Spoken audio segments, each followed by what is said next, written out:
On day 101, I woke up in the basement beneath the hotel. Behind me were the remains of an elevator. Everything seemed a bit fuzzy, and the crash left me with a massive blow to my health. Gosh, what happened? Suddenly, my mind became flooded with flashbacks of all of my previous encounters before I had reached this point.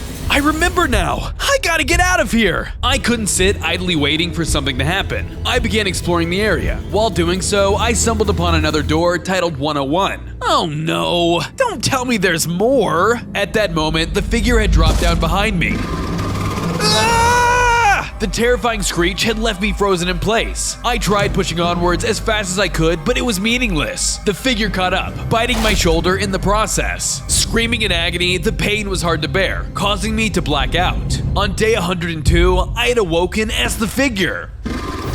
As the figure, I had 30 hearts and super hearing. I rampaged down the halls of the underground dungeon, destroying anything that dared to come in my path. All will fear me! Suddenly, I heard someone talking in the other room. I broke inside, but nobody was there. They're hiding from me! I used my super hearing to listen closely. Just then, I picked up on the sound of their heartbeat and was able to spot them in their hiding spot. Gotcha! I ripped apart the closet and killed the player in a single blow. I'm so powerful, but I need more! I continued to tear through each room, finding more and more players to consume. I thought my fun would never end until I stumbled into a strange laboratory. There, a scientist stood waiting. Finally, more food! I lunged at them, but they hit me with a splash potion, causing me to get dizzy. Quiet now, Subject 13. You're going to be promising. I succumbed to the potion and blacked out. On day 103, I woke up in a factory-like room with a pounding headache. I couldn't remember anything. Was that a dream? Just then, I realized all of my materials from the previous days were gone. I have to start over. How am I going to survive? I felt defenseless. Suddenly, a player emerged from a nearby locker. Thank goodness! Someone who can help! Die, beast! The player began to attack me. Normally, I would have protected myself, but I didn't have a sword of my own. I rushed into a nearby locker to hide. Come out! No way! The crazed player tried to break in, but suddenly the lights turned red. An entity unlike anything I had ever seen before appeared and attacked the player, killing him instantly. Afterwards, they vanished. What just happened? I left the locker and saw that the player had dropped a note as well as some food. This factory is even more dangerous than the hotel. If you want to have any hope to survive the powerful entities lurking these halls, make it to door 200. What kind of entities are in here? I'm scared to find out. On days 104 through 107, I began to scavenge the halls of the factory in hopes of finding some materials. I dug through barrels and drawers and managed to find sticks, logs, wooden planks, bread, and even some emeralds. These will be crucial to survive. I heard the sound of music emitting from the other side of a golden door. Whoa! A golden door! Last time that meant my base was near. Fingers crossed it means the same thing down here. I walked through and on the other side was a storefront. Jeff Shop? Upon closer look, the shelves were full of items for sale. There was even a barred-off room that could be bought by players. Wow! This is amazing! But this song is distracting. I turned off the jukebox, but suddenly I felt a chill run down my spine.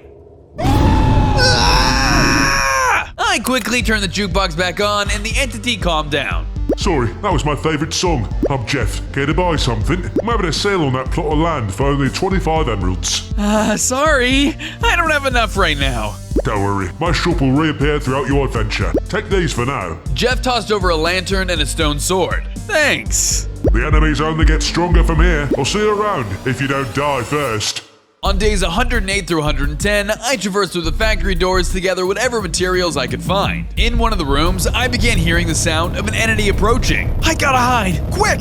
I found a nearby locker to hide in to better avoid the entity. It then quickly rushed by me. While inside, I got a cold chill rush over me. Did someone turn on the AC? I looked around and realized Mike was next to me in a ghostly form. Ah! Mike? Max? Is that you? I can't believe you're here! Shh! Don't get yourself killed! The entities down here are much stronger than the ones in the hotel. The one that just passed is A60. He's even faster than Rush and will kill you on the spot. What else is down here? How did you find me? What's going on? I could sense something in you. Did the scientist get you? It doesn't matter. Looks like A60 is gone. So keep moving. Just watch out for A90 though. Just like that, Mike vanished. Wait, come back! Ugh, what happened to you? And who is A90? I then exited the locker only to immediately get startled by another entity. Ah! I tried running, but the entity really didn't like me moving around. Oh, it damaged me greatly and disappeared, leaving me only with half a heart. Ugh, that must have been A90. It only attacked when I ran though. I'll try staying still next time.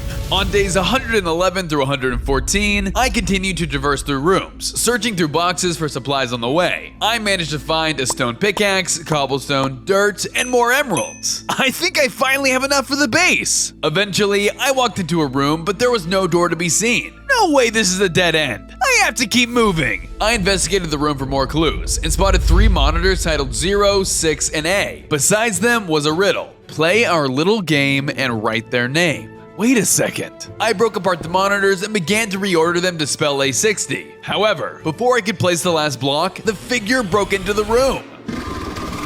He caught up to me! I was no match for the figure, so I hid behind some nearby shelves and began to stealth my way around the room. I was doing well until I was forced to walk into an opening. Okay, Max, make this quick. I walked into the gap and suddenly A90 appeared before me, forcing me to stop in my tracks. Oh no, I'm in real trouble now. I was out in the open and unable to move, otherwise A90 would kill me. The figure slowly inched closer and closer and stood completely still. Just don't move, just don't move. Before I could be spotted, A90 vanished and I ducked for cover. Woo!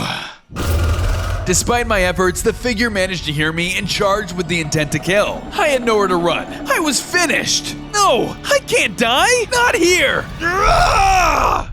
On days 115 through 118, I underwent a transformation. My skin turned a different color, my limbs elongated, and I transformed into the figure. Ah! The two of us clashed in a battle of strength, ready to prove who the superior entity was. I immediately charged into battle. Unfortunately, his overall size was larger than mine, but it wasn't enough to deter me from attacking. Unlike him, I was able to hold weapons.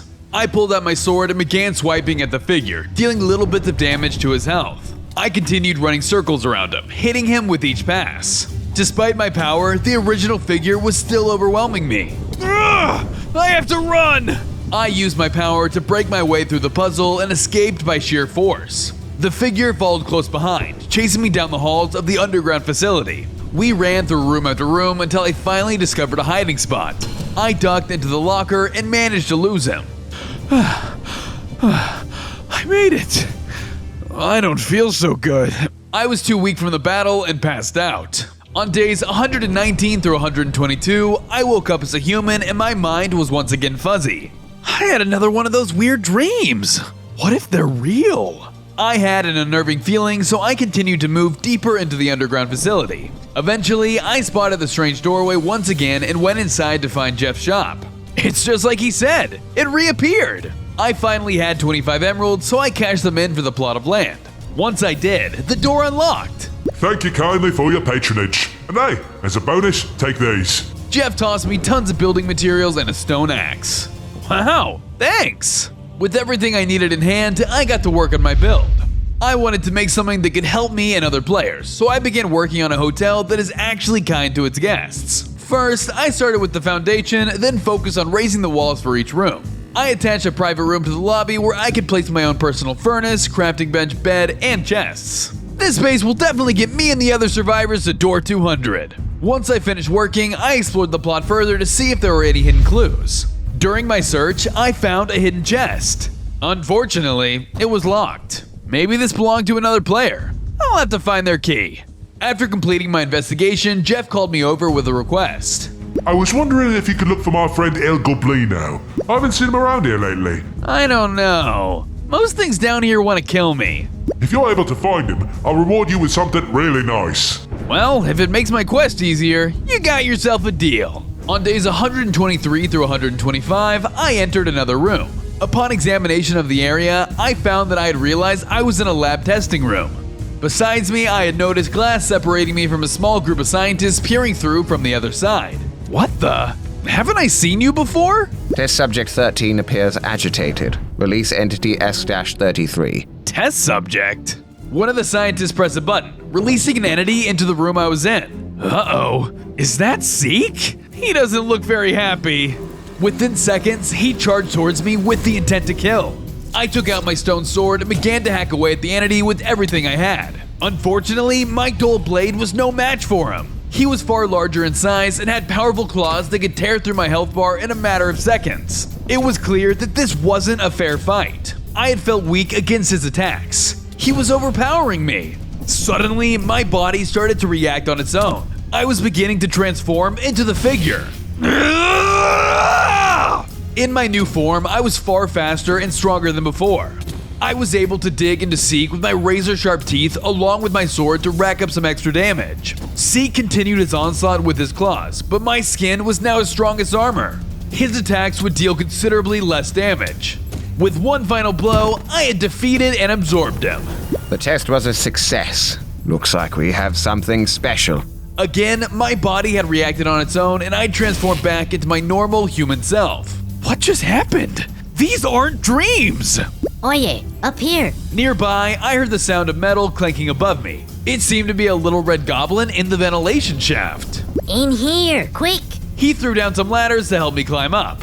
Without any other form of exits, I listened to the little goblin and quickly followed behind him. On days 126 through 129, we had navigated through the vent system and ended up in a dungeon-like area. Who are you and where are we? I'm El Goblino, and we're in my secret tunnel.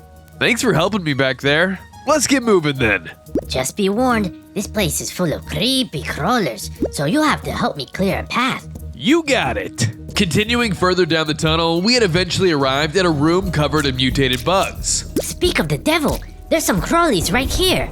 They immediately noticed us and began to spin webs. Each hit from their projectiles dealt good damage, so I had to be careful.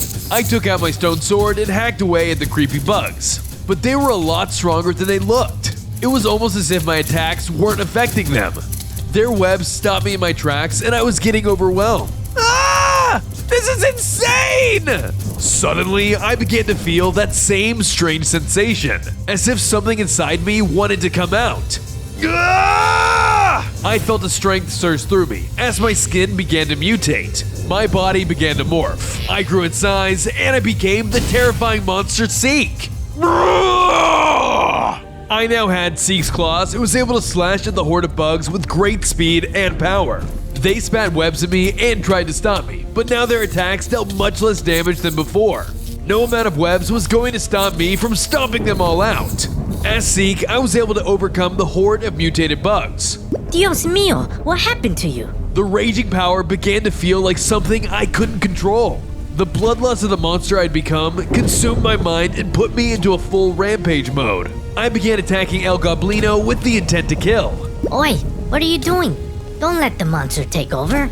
I wasn't myself anymore. Whatever was inside had completely ignored everything he said. At that moment, El Goblino threw a potion directly at me. All the urges I had felt had suddenly vanished. What? What happened? Those scientists really did a number on you, hombre. You transformed into that monster you absorbed. What did those guys want? I have to find the answers. On days 130 through 132, we had arrived back at Jeff's shop. You found El Goblino. Thanks for your help, Max. Take this. Jeff handed me a bunch of food as my prize. I'll definitely make it to door 200 at this rate. With my mission complete, I returned to the base to continue work on my hotel. Suddenly, I spotted a little orange cat walking around. Weird. Is that Kaylin's cat? I approached it when out of nowhere, I was jump scared by Kaylin's ghost. Ah! Oh, hi, Max. You're a ghost now too? What happened here? I don't remember much. After the figure killed me, I woke up in a strange facility full of scientists. They were talking about a certain Subject 13, and I saw they had Kubo locked in a cage too. I had to save my baby boy, so I used my new ghost powers to break us both out of there. And that's how the two of us got here. A scientist called me Subject 13. There's something fishy going on, and it's not Kubo's breath. We'll get to the bottom of it together.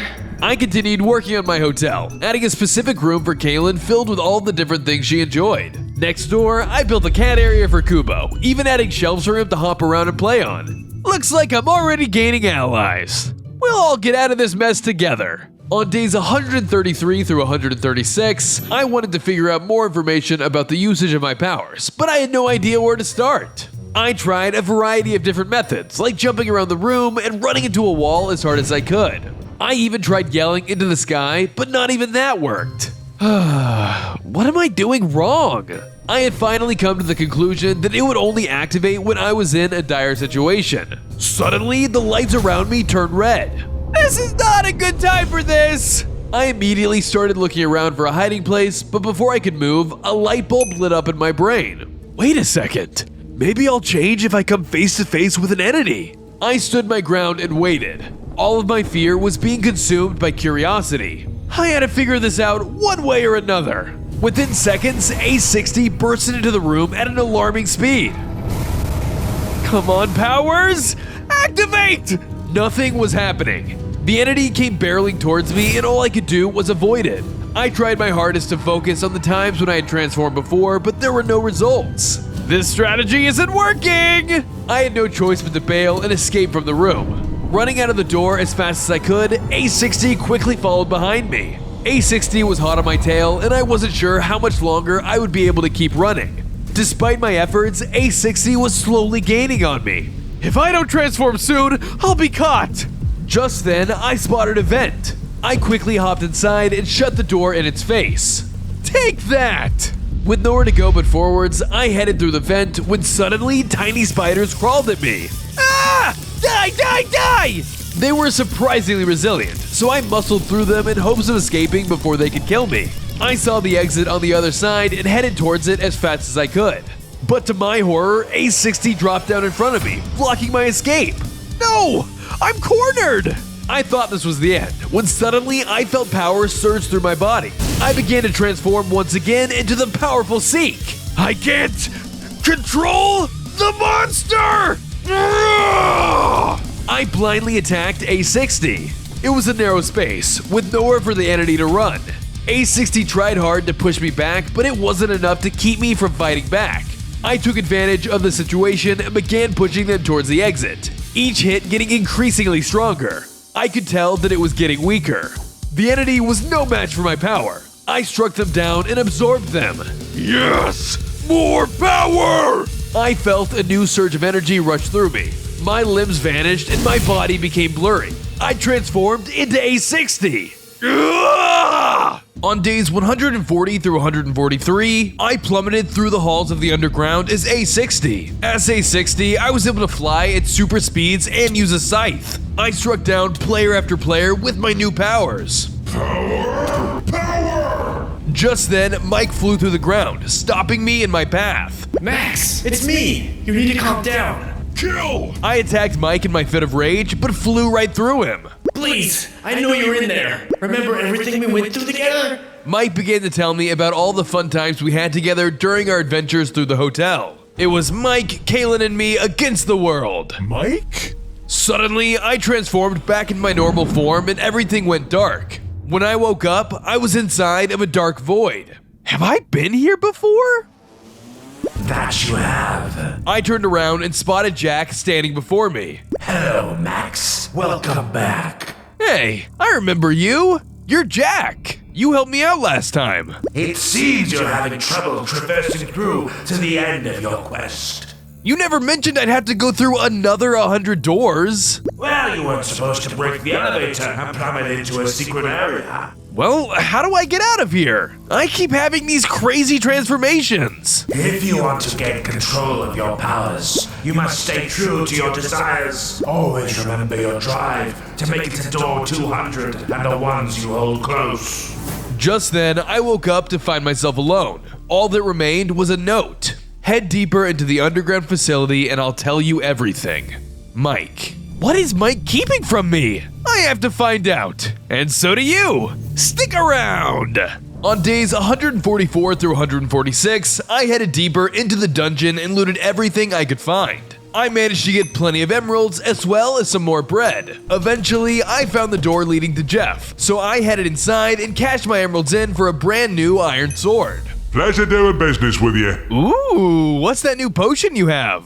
It's a potion that can bring ghost players back to life. What's so bad about being a ghost? Ghost players can't go through door 200. If you want to escape, you have to be alive. Really? Then I need to save Kaylin and Mike. How can I get it? Bring me a vial of cleansing serum. It's super rare, but I think it'll be an equal trade for that potion. I'll keep an eye out. I finished my shopping and walked over to the base only to find it crawling with cats. What the? Max, look! Kubo's family came to say hi. Then it looks like I got some work to do. I started by expanding the height of the entire hotel, since I was only going to continue to gain more guests. After that, I used the expansion to enlarge Kubo's room. Now, his entire family would be able to stay with him. I even built a small pond so they could go fishing. This is coming along nicely. I should start seeking out more players to stay here. After I was done, I spotted the mysterious chest once again. Gosh, I really want to know what's in there.